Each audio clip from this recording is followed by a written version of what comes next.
Olá, eu sou o professor Marcos Paulo e este é um estudo que nós faremos sobre a fé. Esse estudo é uma produção da Faculdade Betel em parceria aí com a Igreja Batista do Flamengo. Quero já deixar um abraço grande para os pastores Clébio e pastora Luísa, também para a pastora Daniele, que me fez o convite. Estou muito honrado e muito grato pela oportunidade. Bom, para a gente falar de fé, a gente precisa começar dizendo que esse é um dos temas mais importantes de toda a Bíblia. E nós vamos tentar dividir a nossa apresentação em dois momentos. No primeiro momento, nós falaremos da fé no Antigo Testamento e depois nós falaremos da fé no Novo Testamento. Começando pelo Novo Testamento, nós temos um fato bastante curioso, que o termo fé aparece apenas 2 vezes em todo o Antigo Testamento. Isso é um fato bastante curioso. Nós temos a citação de fé no texto do Cântico de Moisés, no capítulo 32, no verso 20, lá de Deuteronômio, e no texto clássico que nós conhecemos, um dos textos mais conhecidos do Antigo Testamento, que é o texto de Abacuque 2,4, quando diz que o justo viverá pela fé. Tem um grande estudioso do Antigo Testamento e ele fez um comentário sobre o artigo fé no Novo Dicionário da Bíblia. Ele se chama L.L. Morris. E o Morris, comentando acerca dessa escassez do termo fé no Antigo Testamento, ele faz uma observação interessante. Ele fala que até mesmo nesses 2 casos, ou seja, no texto de Moisés e no texto de Abacuque, a maioria dos eruditos é de opinião de que esses termos hebraicos não estão falando de fé propriamente, mas de fidelidade. Então, no Antigo Testamento, fé, como a gente vai entender melhor quando estivermos falando da fé no Novo Testamento, a ideia de fé lá é mais bem trabalhada em torno das expressões confiar, acreditar e esperar. Mas isso não significa que não haja o interesse dos escritores do Novo Testamento de tratar sobre o assunto. Como o Dr. Morris falou, há pouca intenção de falar abertamente de fé no Antigo Testamento, como se fala no Novo. Mas ali se fala de um tipo de esperança, de um tipo de confiança, de algum tipo de forma de crença que se deposita em Deus. Porém, o Antigo Testamento espera também que as pessoas que creiam também tenham alguma ação própria delas, alguma ação humana envolvida nesse ato de fé. Então, o Antigo Testamento vai enfatizar assim a confiança em Deus, mas essa confiança sempre virá seguida de alguma ação humana. A gente vê, por exemplo, o caso dos Salmos. O salmista, no capítulo 26, verso 1, diz assim: ó Senhor Deus, declara que eu estou inocente, pois eu faço o que é certo e confio inteiramente em ti. Veja bem que a expressão do salmista, ele fala: eu faço o que é correto e confio em ti. No Salmo 37, no verso 3, o salmista diz algo assim, confia no Senhor e faz o bem, assim habitarás na terra e te alimentarás em segurança. Novamente, confia no Senhor e faz o bem. Ou seja, a fé no Antigo Testamento, de algum modo, ela é seguida por uma ação humana.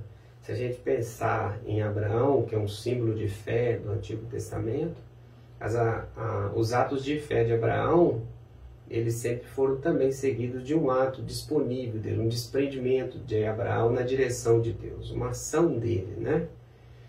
Bom, passando agora para o Novo Testamento, a gente vai observar o contrário do que ocorre no Antigo Testamento. A fé é um tema predominante, vastamente utilizado por praticamente todos os escritores. Todos eles, em alguma medida, falaram sobre a fé. O termo é usado assim amplamente. E se a gente pensar no substantivo fé e no verbo crer, esses dois aí juntos ocorrem mais de 240 vezes. E se a gente pensar no adjetivo fiel ou no adjetivo crente, nós temos aí mais 67 ocorrências. Ou seja, nós temos no Novo Testamento a palavra fé e os seus derivados diretos, mais de 300 ocorrências, né? E nós temos algumas informações sobre como o Novo Testamento pensa a fé. Algo que eu acho que é importante a gente citar aqui é que a raiz da palavra fé, ela traz a ideia de pureza. Veja o texto lá da mulher que chega até Jesus e ela tem um vidro de perfume raríssimo, um perfume bastante caro. Ela quebra o vidro daquele perfume e unge a Jesus. Então, o texto fala que aquele perfume era de nardo puro. A palavra pura ali é da mesma raiz da palavra fé. A palavra fé, no grego, é pistis. E ali nós temos um pistikos, no sentido de que aquele perfume era verdadeiro, era genuíno, era imaculado, não era misturado com nada, era um perfume preciosíssimo e puro, legítimo. Então nós temos algo nessa palavra que diz muito a respeito da fé. A fé tem que ser algo puro, tem que ser algo verdadeiro, tem que ser algo genuíno, e ela não pode estar misturado com outras coisas. Tem que ser algo pleno em si mesmo. E a gente vai descobrir como que os escritores do Novo Testamento trabalharam esse conceito. Paulo, em Romanos, e Lucas, no seu Evangelho, são os escritores que mais utilizam a expressão fé em todo o Novo Testamento. Se pensarmos em números absolutos, né? Cada um deles cita pelo menos umas 11 vezes a palavra fé. Mas, proporcionalmente, se a gente considerar o tamanho da obra, quem mais cita a palavra fé na sua obra é Tiago. Então, para Tiago, o tema da fé é crucial. Na sua pequena carta, ele cita a fé pelo menos em 7 ocasiões diferentes. Então, em linhas gerais, a gente pode dizer que a fé no Novo Testamento é o fundamento da salvação. A gente percebe isso quando a gente observa a resposta que Paulo e Silas deram ao carcereiro quando este perguntou: Senhores, o que eu devo fazer para ser salvo? Então Paulo e Silas respondem imediatamente. Eles dizem: crer no Senhor Jesus e será salvo.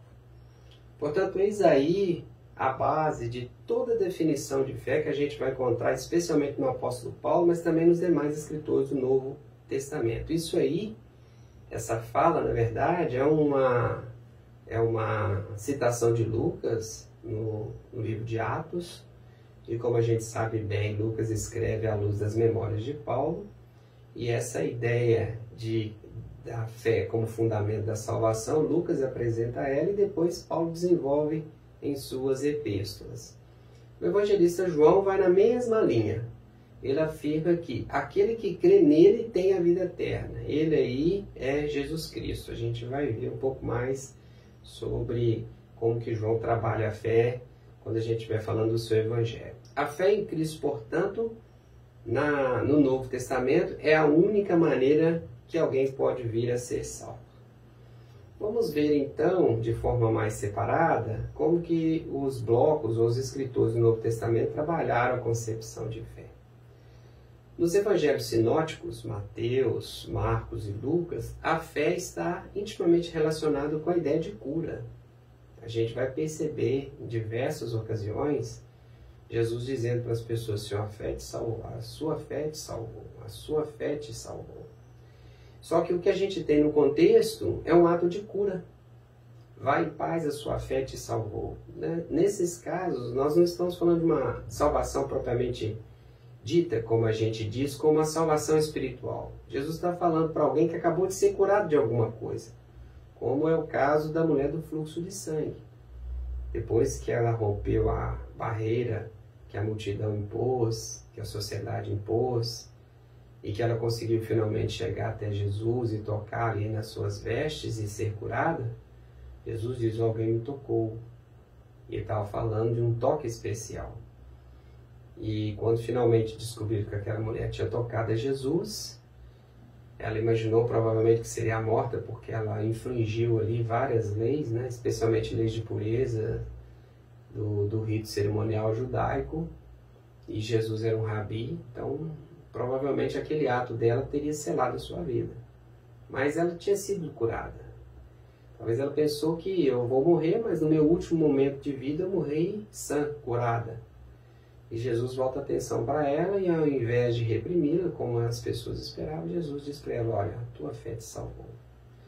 Então, ali a palavra é sotero, que quer dizer salvou, mas a palavra apropriada talvez seria terapon, no sentido de que a sua fé te curou. Mas não, nos sinóticos, em Mateus, Marcos e Lucas, em várias ocasiões a palavra fé está associada à cura. Então para nós isso é significativo. A fé cura as pessoas. Pessoas que têm fé geralmente passam mais firmemente as suas lutas, especialmente as suas lutas físicas, as suas doenças. Muitas delas são curadas, muitas delas levam cura para as pessoas, porque há sim algum mistério em torno disso. A fé, às vezes a nossa fé, às vezes a fé das pessoas, promovem cura. E é isso que a gente observa nos evangelhos sinóticos. Quando a gente vai para João, a fé está mais associada ao conceito de vida eterna. Os evangelhos sinóticos trabalham muito o tema do reino de Deus. E o tema do reino de Deus praticamente desaparece no evangelho de João. João substitui o tema do reino de Deus pelo tema da vida eterna. E aqui em João, a vida eterna está intimamente o tempo todo associada à ideia da fé. No texto clássico lá, que a gente frequentemente cita de João 3,16, a gente vai ver essa declaração. Já no verso 15, João declara, olha, aquele que crê tem a vida eterna.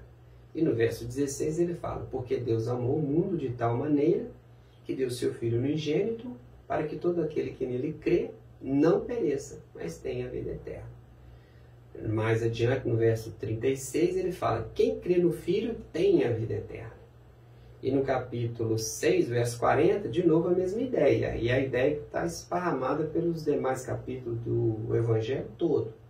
Lá no verso 40 do capítulo 6, ele fala, porquanto esta é a vontade do meu Pai, que todo aquele que vê o Filho e crê nele, tenha a vida eterna. Portanto, para João, vida eterna não é possível acontecer se não for vinculado à fé. Em Atos dos Apóstolos, aí a gente tem a pena de Lucas e as memórias do apóstolo Paulo, né? E como a gente sabe, o livro de Atos é um livro que se propõe a apresentar aquilo que aconteceu com os discípulos após a ascensão do Senhor. Jesus ressuscitou, passou um tempo aqui e, na sequência, ele voltou ao Pai. E pouco antes de voltar ao Pai, ele deixou a promessa do Espírito Santo, promessa essa que se cumpre 10 dias depois, no dia de Pentecostes. E a partir daí, o que a gente tem no livro de Atos dos Apóstolos é o cumprimento do que está escrito lá no capítulo 1, verso 8, quando Jesus falou para os discípulos assim, ó, e recebereis poder ao descer sobre vós o Espírito Santo, e ser-me-eis testemunhas tanto em Jerusalém, quanto em toda a Judéia e Samaria e até os confins da terra. Portanto, o livro de Atos é uma demonstração de como que o Espírito Santo sai de Jerusalém, caminha por toda a Judéia, chega às terras de Samaria e, por fim, através do apóstolo Paulo, chega até os confins da terra, provavelmente é uma referência a Roma. E durante o cumprimento desse verso, Lucas mostra o mover do Espírito Santo. Então aí em Atos não poderia ser diferente. A ideia de fé é uma ideia que está especialmente associada à ideia do Espírito Santo. O Espírito Santo é apresentado como o selo da nossa redenção. Selo como uma marca ou como um penhor. Um pagamento que se dá como uma espécie de calção, uma espécie de entrada, como garantir a alguém por algo que o restante do pagamento fica garantido para o futuro. Então o Espírito Santo é esse penhor, é essa garantia, esse selo, é uma marca. Uma marca como se fazia em animais, marca de propriedade. Os crentes têm a marca do Espírito, têm o penhor do Espírito. E esse Espírito é manifesto na vida do crente pela fé. Deus age na vida do crente através do Espírito Santo e esse agir, esse mover não é possível sem a fé. E uma frase que define bem esse pensamento de Lucas em Atos, ou seja, da relação do Espírito Santo com a fé, é quando Lucas vai fazer menção a Barnabé. Barnabé foi o pai na fé e um dos maiores homens de todo o Novo Testamento, embora pouco se fale sobre ele, né? Barnabé foi o homem que, quando todos temiam o apóstolo Paulo, porque ainda ele tinha acabado de descer para prender e matar os cristãos em Damasco, e de repente começou a correr a notícia que Paulo tinha tido um encontro com o Senhor, mas ainda tinha muita suspeita em torno de Paulo, se Paulo realmente tinha sido transformado, ou se ele estava apenas disfarçando, camuflando, para descobrir onde os cristãos estavam e aí aproveitar o ensejo para matá-los. E o objetivo principal dos sacerdotes de Jerusalém era encontrar os líderes da igreja, né? Então, quando ocorre o concílio, o primeiro concílio cristão na cidade de Jerusalém, no capítulo 15 de Atos, quem apresenta o apóstolo Paulo e garante para os apóstolos que ele era de fato um homem transformado e com a vida entregue para Jesus foi Barnabé. Portanto, Barnabé é uma pessoa muito importante para a história do Novo Testamento, embora a gente tenha pouco registro sobre ele. E acerca de Barnabé, Lucas diz assim, ele era um homem cheio do Espírito Santo e de fé. Então, Atos apresenta as ações do Espírito Santo e essas ações são seguidas de manifestações de fé. Agora nós vamos falar um pouquinho sobre a fé segundo o apóstolo Paulo. Aqui nós não vamos detalhar livro a livro, nós vamos falar de forma mais geral, por força do nosso tempo e por força do nosso espaço. Bom, para Paulo, a fé é o elemento salvífico por excelência. E de longe, o apóstolo Paulo é quem mais desenvolve o tema da fé. O tema da fé é assim, crucial para o evangelho que Paulo carrega, para o evangelho que Paulo proclama. Paulo foi aquele que se dedicou a explicar para as primeiras igrejas a centralidade e a importância da fé no processo de salvação. De modo que foi por causa dessa fé que os cristãos passaram a ser definidos como crentes, ou seja, a fé é algo tão importante, tão central, que aqueles que seguem Jesus são chamados de crentes, são os que creem, né? Aí a gente vê algumas citações paulinas nessa direção. Lá, logo no primeiro capítulo de Romanos, a carta aos Romanos é, sem dúvida alguma, o tratado teológico mais completo de todo o Novo Testamento e é bem possível que seja também de toda a Bíblia. É muito denso, é um dos livros mais comentados pelos teólogos e também um dos mais controversos, porque Paulo ali tenta desenvolver alguns dos seus principais ensinamentos. Ele, naturalmente, não se absteria de falar sobre a fé. A fé domina o estudo da carta aos Romanos. E logo no primeiro capítulo, no verso 16, o apóstolo diz assim, porque não me envergonho do Evangelho, pois é o poder de Deus para a salvação de todo aquele que crê.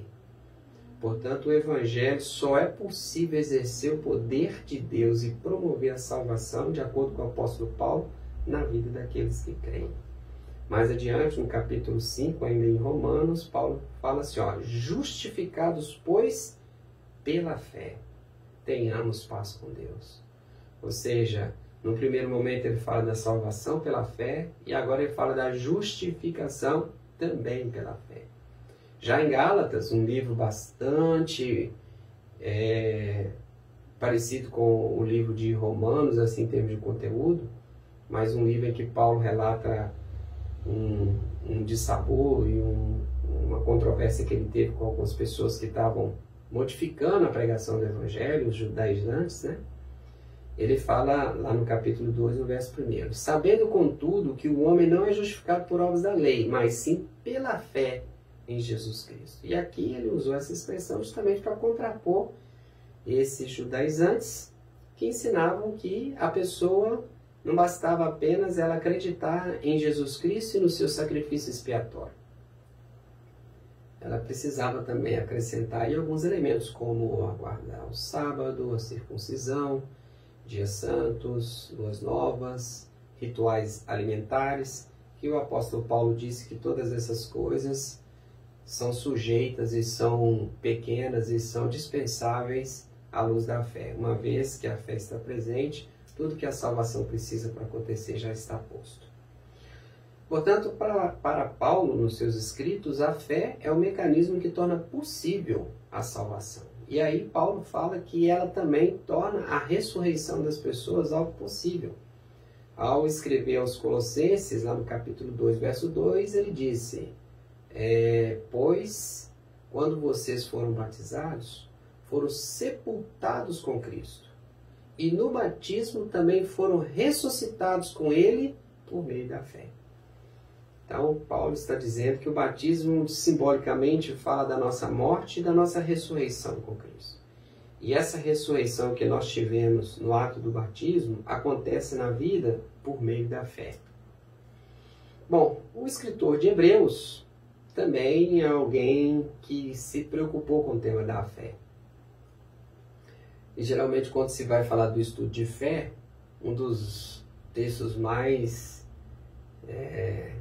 buscado é justamente o texto de Hebreu, quando fala da fé como firme fundamento das coisas que não se veem, que se esperam.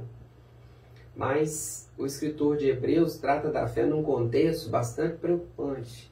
Ele não estava numa situação muito confortável. Ele estava falando para uma comunidade para a qual o papel de Cristo estava sendo diminuído. E Cristo estava sendo visto em pé de igualdade ou, em certas situações, até inferior a certas entidades angelicais. A gente sabe muito bem que os judeus têm grande respeito para o ministério dos anjos, né? O ministério dos anjos no Antigo Testamento é muito importante. Os anjos estavam presentes nos momentos mais importantes da história desse povo. Portanto, é natural eles virem os anjos assim em alta consideração. E essa comunidade de cristãos estava passando por uma situação interessante porque, de algum modo, eles estavam entendendo que Cristo estava ali no mesmo plano, talvez um pouco inferior aos anjos. E a carta aos Hebreus tem o propósito de desfazer isso. E é nesse contexto que ele apresenta a fé como sendo uma característica típica do povo de Deus e afirma que ela deve ser, ou seja, a fé deve ser um pressuposto de qualquer pessoa que deseje se aproximar de Deus. Lá no capítulo 11, verso 6, ele fala assim, ora, sem fé é impossível agradar a Deus, porque é necessário que aquele que se aproxima de Deus creia que Ele existe. Então aqui eu acho que cabe uma colocação. Hoje a gente observa as pessoas preocupadas em dar algum tipo de fundamento para a fé, explicar a razão da fé. E aí nós temos pessoas escrevendo livros de apologéticas, nós temos cientistas, cristãos, intelectuais, pessoas bem intencionadas, apresentando provas e mais provas da existência de Deus, com o objetivo de, com isso, ganhar a mente das pessoas e depois o coração e produzir nelas fé. Pois bem, para o escritor de Hebreus, a fé é um pressuposto. Aquele que se aproxima de Deus deve crer que Ele existe. E não há nenhuma preocupação desse escritor em dar elemento algum que comprove essa existência. Então é bem interessante que, se observarmos de uma forma mais geral, não parece haver em toda a Escritura uma preocupação de Deus em provar sua existência ao ser humano. Ao fim das contas, o convite é para se crer nele. E a fé é muito mais um pressuposto moral do que intelectual. Assim como muitos pressupostos do dogma cristão, da doutrina cristã. Recentemente eu estive dando aula e eu falava sobre a doutrina da Trindade. E eu falava também a respeito da dupla natureza de Cristo. E sempre fica um desconforto nos alunos porque tanto a doutrina da Trindade como a doutrina da dupla natureza de Cristo é, do ponto de vista cognitivo, intelectual, lógico, difícil de ser aceita. Porque como alguma coisa pode ser três, ou seja, como ela pode ter distinção dentro de si mesma e ser um ao mesmo tempo. Então isso é assim bastante complicado a gente encaixar no nosso pressuposto lógico, né? Como também é difícil você pensar como que Jesus pode ser plenamente humano e o divino pleno que ele é caber dentro do humano e vice-versa. Como se a gente imaginasse um copo pequeno e alguém tentar colocar dentro desse copo todas as águas do oceano do planeta.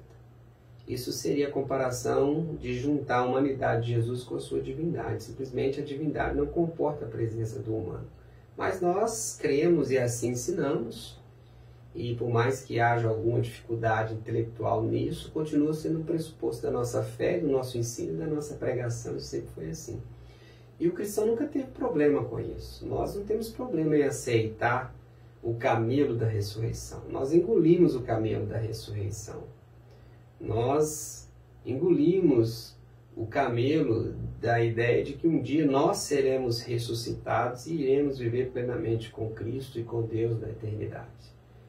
E se isso é um camelo, engolir a doutrina da Trindade ou a da dupla natureza de Cristo seria o de menos, como também aceitar de forma agradável no coração e na mente que Deus existe, nós cremos nele e nos aproximamos dele porque cremos que ele existe, pura e simplesmente. Não porque alguém de algum modo nos provou a existência, nós simplesmente cremos. E uma vez que nós cremos, a porta para nos relacionar com ele, de acordo com o escritor de Hebreus, está aberta, e de acordo com o apóstolo Paulo e os demais escritores do Novo Testamento, também está aberta para a salvação. Pois bem, já em Tiago, que proporcionalmente é o que mais fala do tema da fé, ele fala de fé pelo menos umas 7 vezes na sua pequena carta. Tiago fala da fé em contraste com as obras. E muitos veem nessa carta de Tiago uma espécie de contradição aos ensinos de Paulo. Mas não há nada disso. De fato, Tiago afirma a centralidade da fé e a parceria da fé com as obras, e não consegue, ele não separa uma coisa da outra, não. No capítulo 1, no verso 26, ele diz assim, porque assim como o corpo sem espírito está morto, assim também a fé sem obras é morta. E no capítulo seguinte, no capítulo 2, no verso 24, ele diz assim, abertamente, vedes então que é pelas obras que o homem é justificado, e não somente pela fé. Então, esses textos, quando comparado com os textos de Paulo, especialmente quando Paulo fala de sermos salvos pela graça mediante a fé, isso não vem de vós, vem de Deus, não vem de obras para que ninguém se glorie, o texto lá de Efésios, quando esse texto é colocado em paralelo com o texto de Tiago, muita gente observa aí uma contradição. Mas, na verdade, Tiago não está contradizendo o apóstolo Paulo. Ele está simplesmente rebatendo aquelas pessoas que dizem ter fé, mas são completamente insensíveis às necessidades e ao sofrimento do ser humano. De algum modo, o Tiago escreve muito parecido com o que escreve João em suas epístolas, falando da importância de se estender a mão para quem sofre e para quem está em necessidades. Então, falando agora de Tiago, nós finalizamos essa nossa caminhada pelo Novo Testamento falando acerca da fé. O tema poderia ser abordado também sobre outros vieses. A gente poderia falar da questão da fé do plano pastoral, nós poderíamos ter falado aqui da fé que produz curas, né? A fé que promove milagres, a fé como dom. Mas nós vamos ficar apenas no conceito geral de fé apresentado ali no Antigo Testamento e também no Novo Testamento. Morris, que é esse que fez esse estudo, esse artigo no dicionário da Bíblia, falando sobre a fé, ele dá uma definição e eu quero finalizar essa nossa apresentação com essa descrição que o Morris oferece acerca da fé. Eu acho que, de certa maneira, essa definição resume o que a gente falou até aqui. Ele diz assim, a fé é a atitude mediante a qual o homem abandona toda confiança em seus próprios esforços para obter a salvação. Quer sejam esses esforços de piedade, de bondade, ou seja lá do que for. É a atitude completa de confiança em Cristo, de dependência exclusiva dele, a respeito de tudo que está envolvido na salvação. Então, meus irmãos, nós cremos em Deus por meio de Jesus Cristo. E essa fé que temos em Cristo nos propicia o maior de todos os dons, a maior de todas as dádivas, que é a salvação. Por meio dessa fé na obra redentora de Jesus, nós morremos e fomos juntamente com Cristo ressuscitados. E também pela fé nós aguardamos o fim dos tempos, o momento em que nosso Senhor virá para nos buscar por fim e termos essa história e nos introduzir definitivamente na vida eterna onde Deus habita. Então, até lá, sigamos firmes com a nossa fé e esperamos em uma outra oportunidade, talvez, falar um pouco mais desse assunto. Que Deus abençoe vocês grandemente e o meu desejo e oração é que as palavras dessa apresentação enriqueçam o seu coração, glorifique o nome do Senhor e edifique a todos. Deus os abençoe. Em Cristo, professor Marcos Paulo, e até uma próxima oportunidade.